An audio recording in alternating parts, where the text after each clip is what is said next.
नमस्कार दोस्तों, दीप के ऑफिशियल पे आप सभी का स्वागत है। आशा करती हूँ आप सब लोग ठीक होंगे। तो आज हम एक प्यारा सा बन्ना गीत लेकर आए हैं। बन्नी गीत है दोस्तों। शादी विवाह आने वाला है दोस्तों। अब तुलसी मैया का विवाह हो जाएगा, तब शादी विवाह की लगन चालू हो जाएगी।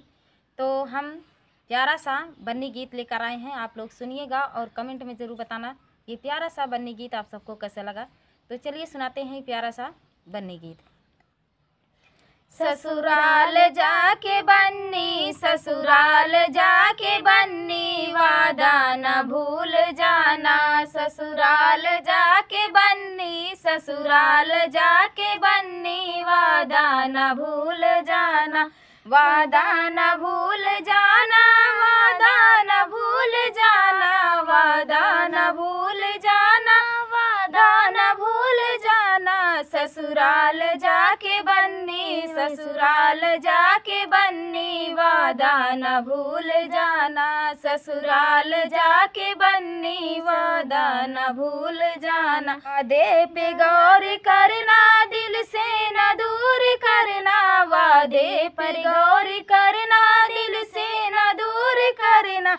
सासू का प्यार पाके, सासू का प्यार पाके, मम्मी न भूल जाना। सासू का प्यार पाके, सासू का प्यार पाके, मम्मी न भूल जाना। ससुराल जाके बन्नी, ससुराल जाके बन्नी, वादा न भूल जाना। ससुराल जाके बन्नी, वादा न भूल जाना। वादे पे गौर करना, दिल से न दूर करना। वादे पर गौर करना, दिल से न दूर करना। जेठनी का प्यार, जेठनी का प्यार पाके, भाभी न भूल जाना। जेठनी का प्यार पाके, भाभी न भूल जाना।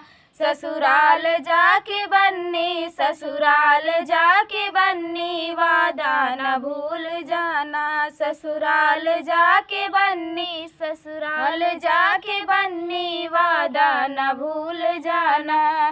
वादे पे गौर करना, दिल से न दूर करना। वादे पे गौर करना, दिल से न दूर करना।